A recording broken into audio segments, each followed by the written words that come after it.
Hey, everybody. Dale, how you doing? I'm doing good. Good. All right. Well, thanks for joining us. We're going to go ahead and get started. Thank you all for your patience and for joining us this evening. First up, as you see, we are joined by Dale Earnhardt Jr., one of the newest inductees in the NASCAR Hall of Fame, representing the class of 2021. Dale has 2 Xfinity Series championships, 26 Cup wins, including 2 Daytona 500s, and he was the 15-time most popular driver in the NASCAR Cup Series. And we'll just go ahead and throw it straight to you, Dale. If you could just talk us through your emotions when you saw your name up on the screen.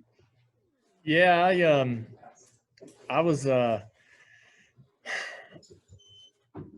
the list of nominees came out a while back, I was so honored to be on that sheet. I'll be honest with you. Looking at the names on there, Harry Gant and Neil Bonnet and a bunch of other guys, Stefanik, Red Farmer. I couldn't believe my name was on that sheet, to be honest with you. And I know those guys and their body of work, and not just the Cup experience and the Cup wins, for example, Harry Gant. I know what they did to get to the Cup level, the wins in the Sportsman Series at the short tracks, all under a NASCAR banner. And so there's a lot more to a driver than just that body of work that they have in the top level of the Cup Series, and that's obviously true because of Mike Stefanik being inducted himself and Red Farmer. So I was just really I was good. I was good with just being on the sheet, and I was going to be happy with that. And I'm 45 and relatively young in the grand scheme of Hall of Fame inductions. And so I was going to be completely comfortable, patiently waiting on whatever opportunity if my name should ever get called. So, but it was really emotional. I wasn't that nervous. I had a root canal earlier today, so I was more nervous about that than than this induction that was here tonight. So maybe that was a good thing. But as soon as the show started we were watching the NBCSN coverage on NASCAR America for the announcement, and as soon as the show started at 5:00, I got nervous, and I didn't expect that because I was wanting to prepare myself mentally and emotionally to not be selected because there was some really amazing candidates. So. But yeah, I started getting nervous then. And then when my name was chosen, I was it was very emotional. Even just sitting here right now talking about it, it's really emotional because you just, I feed off of affirmation. Someone saying that was a great job, somebody patting you on the back and appreciating you. And I really, really feed off of that. And that affects me heavily in the workplace and in my home life and everything I do. And I think that's why I had so much great success with Steve Letarte, because he was such a great cheerleader. No matter what was happening or how frustrated he might be with me, he knew how I reacted to that affirmation. And he knew if he wanted to get the best out of me, that would be the best route to take. And there's no greater pat on the back or a tip of the cap than this from the industry, from the people that vote, who are all sort of sprinkled throughout the industry and the sport, whether they're drivers or journalists, NASCAR industry execs or whatever. So I don't. It's such a great feeling that someone feels like that I made an impact on the sport. And I know my numbers, I know the wins, the lack of a championship. I know what my numbers are. And I feel like that I was chosen based on that, but also on the impact off the racetrack and being an ambassador for the sport. And I really, didn't take that seriously early in my career. When I was young, it was just about me, and I want to have fun. I want to race and do all those things. But as I got older, I really started to think about the health of the sport and what I could do to make sure that the sport was better every day and appreciated by everybody. So I started to take that more seriously. And I think that I still, that's why I got into broadcasting and wanted to continue to be part of the sport, is because I felt like even in that role, I could have a play in growing the sport and continuing pushing the sport in the direction it needs to go. So it's such an honor, and I'm now looking forward to whatever that experience is. I have no idea what this experience is like to leading up to the ceremony and so forth. And even going through the ceremony is going to be so much fun. And here I've been at the ceremony before, and it's such a great time because you get to hear these stories of these drivers, and it sort of encompasses their careers all in one evening. And Red Farmer is going to be amazing to listen to. The story of Mike Stefanik will be incredible to listen to. So I'm much looking forward to those, and celebrating Ralph Seagraves and his impact on the sport as well. So it's going to be a fun night. Great. Well, thank you so much. I can see that some of you have already raised your hands to ask questions. For those that are unaware, if you do have a question, go to the participant list and you can raise your hand there. We'll get to as many as we can. Dale has a full slate of media ahead of him, so we only have about 20 more minutes, but we'll do as best as we can. We'll start with Bob Pockris and then go to Jeff Gluck, please. Yeah, Dale, you talked about your impact off the track. Are you good with people voting for you based on your impact off the track? And do you feel this as maybe a validation of your work off the track? Well, I don't, I feel, it's a hard one to answer. I just wanted, there was a point in my career, Bob, that I started to think, okay, I'm not going to win 7 championships. I'm not maybe even going to win 1 championship. I'm not going to win 100 races, might not even win 40 races. So what can I do? What if I can't do that, and I can't be there were a lot of people that wanted me to be Dale Earnhardt, wanted me to not just be the intimidator and all that, but they wanted me to be as successful as he was and drive like him aggressively, spinning people out and all those things. Whatever they thought Dad was, that's what they wanted me to emulate.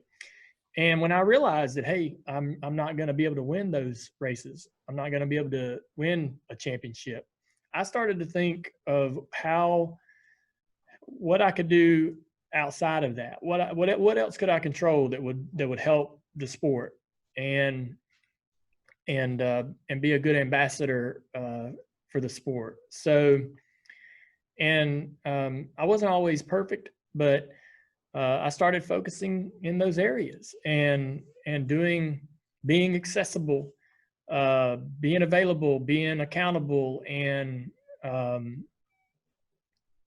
feel like I did a decent job at that. And that's not, I don't want to sit here and measure it. It's up to someone else or anyone else to want to do that. But I'm pretty happy with that part of my career when it comes to the impact I had on the sport. I'm very happy with it, considering the fact that I didn't have that success that my father did, but yet I was able to move the needle a little bit in the mainstream media, doing particular stories with Rolling Stone early in my career and stuff like that really introduced me to the opportunities outside of our NASCAR bubble, going on MTV Cribs or even introducing a band at the MTV Awards. Those are terrifying things to do for a young kid, but I was really, kind of introduced early in my career as to the possibilities of sort of getting out. That when I would do those things, we would get sort of, we would get affirmation from it, or people would say, man, that's crazy or great that you got to go into those places. NASCAR typically doesn't get to go. And so I tried to strive for more of that because it was getting such a great reaction. And we were creating a lot of new fans. I always thought it was something important to me that I gained a ton of fans because of who I was right out of the gate. I had people wanting my autograph before I had ever done anything on the racetrack. And that was very awkward and uncomfortable. But I knew when Dad died, I was going to assume most of all, if not all of his fan base. And I was able to take that, and I feel like I took care of that. I didn't squander that. I didn't ruin that, and I grew that base, and therefore also introduced the sport to a lot of people who had never heard of Dale Earnhardt in the first place. I feel like I took that seriously, and I always felt like that the sport needs to be healthy long after my driving career is over. I would be very sad if we ever, whether it's 50, 100, 150 years down the road, if NASCAR is irrelevant and nobody even remembers what happened. So it's important for me that our sport survives and is strong way, way beyond my life, because then, not only is it important that people will remember the mark I left, maybe even more so the mark that my father left, and all the other greats in this sport, and the drivers that are in it today. We have so many Hall of Famers right in the field right now that we're watching, and drivers that'll come after them. All these wins and all the things that you did won't matter if the sport's gone. So I took that seriously to try to drive the health of the sport, and feel like I had a good role in that. Thank you. Thank you, Jeff. This is so uncomfortable talking about yourself. So that plays into my question, Dale, because at times you had a lot of self-doubt during your career. You had instances where you didn't have the self-confidence for a while. Came and went, and like you said, you wanted that affirmation, or that was helpful to you.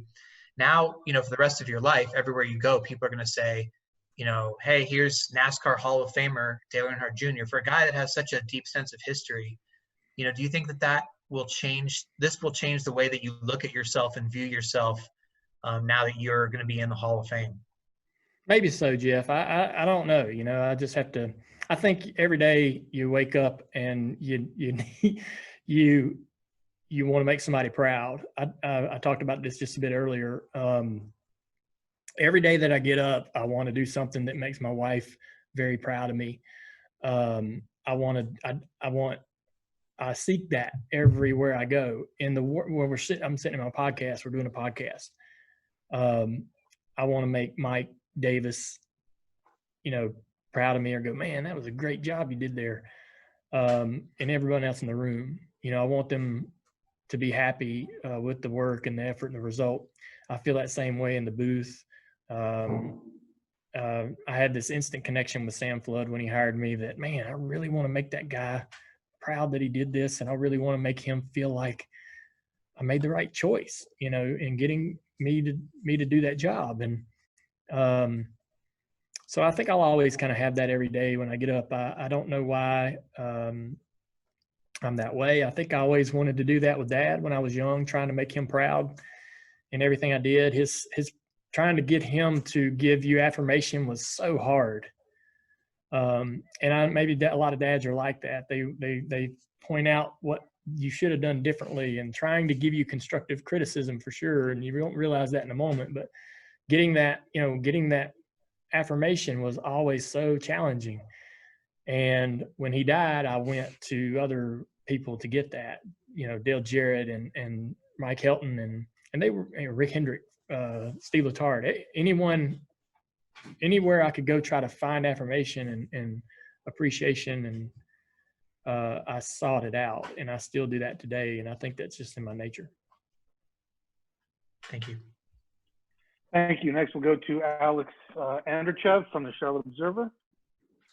Hey, Dale. Congratulations. You mentioned on the broadcast just being pretty reflective these past couple of days, especially in the past couple of weeks. I guess sort of what have you seen from the sport recently? And, do you feel like this is kind of a big moment or time for the sport? And where do you hope to see the sport in, the next 5 to 10 years? Yeah, I've loved everything that I've seen out of our sport. Drivers are speaking, and our sport is speaking. Our leaders in our sport are stepping up and making some real decisions. And so it's great to see. I've been in the sport a long time, and I'm more confident, I think, in the leadership that we have today in Steve Phelps and the people around him than I believe I've ever been. And we've had some really incredible individuals in our sport over the years, over the last several decades, that have been incredible influencers in our sport and great leaders with great minds that have influenced me as a person. But when you're talking about the sport and the direction it's going, I believe we're in great hands. And we have a leader in Steve Phelps and O'Donnell who are open, accessible, whether it's even on social media. But I mean, obviously at the racetrack, Phelps his door is always open.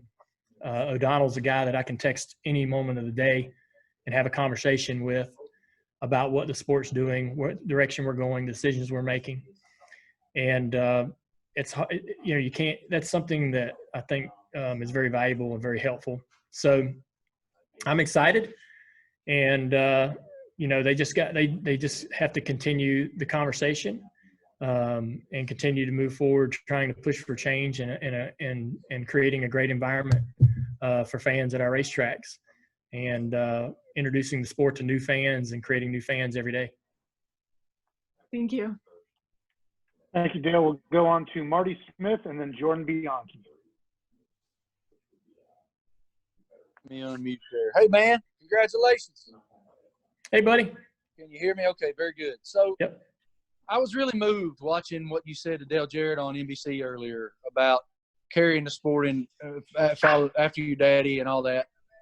And one thing that I've always wondered and never asked, you know how I feel about the fact that I don't know if the sport would have continued the way it has if you didn't decide to race. Why did you decide to race? Well, we had a lot of people, a lot of employees that needed to keep going. And, I was just one little piece of a big old machine that was going to the racetrack, but I was, it's kind of like one of those, you buy a toy for your kid and it needs 8 AA batteries. Well, if one of them's not in there, the rest of those batteries don't get to work the toy. So I had to be in there. And it wasn't, it wasn't a situation where we ever considered not racing. I didn't want to be there in Rockingham. It wasn't in my stomach was in knots, and racing was the last thing I wanted to do. But I'll tell you this, I knew if I was at home, I would have been in worse shape emotionally. And being alone and by myself is absolutely the last place I needed to be in that moment. So as bad as I didn't want to be at the racetrack and working and trying to compete or trying to get up on the wheel, as we say, just being around the industry and around those people in that moment was very helpful for me. Thanks, man. Congratulations. Real proud of you, bud. Thank you. All right. Unfortunately, we probably can only have time for one more. Jordan Bianchi, if you'd like to wrap up for us. Dale, in the last few days, how much thought have you given this day and that it was Election Day for the Hall of Fame? And when you went to bed last night, were you thinking, you know what, tomorrow's the day, I'm going to find out? Can you take me through that? I'm sorry, but I hadn't put any thought into it. My mind's kind of been dominated by what's going on in our world and what's happening around us and how to, keep this movement going and keep the conversation going. What can I do? Things like that. I've been putting a lot of thought into that, but, and like I said, oddly enough, since we're coming out of this, the pandemic and everything going on with that, I mean, there's a lot of news and that's fluid every single day, and trying to understand where we are with that and what I need to be understanding of in terms of where we are with the with the pandemic, because that keeps changing.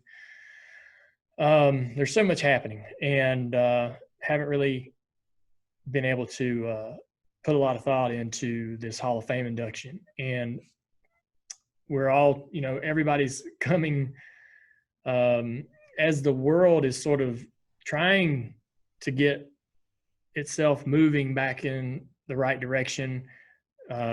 Businesses are opening up, and people are able to go get things that they need. And one of those things is getting your going to the dentist and getting your checkup and doing all those things. And I just recently did that, and I have an old root canal that I had 15 years ago. It's the only one I've ever had, but I didn't have any discomfort or any problems. But my dentist was like, "Man, you got a little infection underneath at that root, and so we need to get that taken care of." So I had to go do that this morning, and he had to basically take the root canal and redo the entire thing.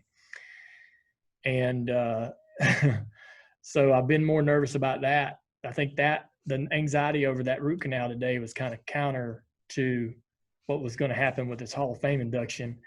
And I didn't have any time whatsoever to even think about being nervous or worried about being picked or any of that until 5 o'clock when the show started.